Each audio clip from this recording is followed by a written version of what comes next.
శివ పార్వతులేమో ఈ దంపతులనిపించాలి, ప్రతి సంసారంలోనూ మా కథలే వినిపించాలి.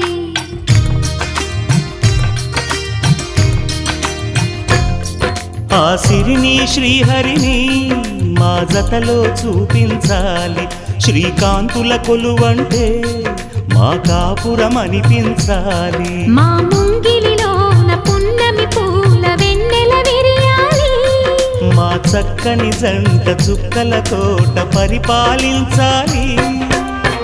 కలలో ఇలలో ఏ కన్నెకి ఇలాంటి పతి రాడనిపించే వరుణ్ణే వరముగ ఇవ్వండి, కని విని ఎరుగని వేడుకతో వివాహం జరిపించండి.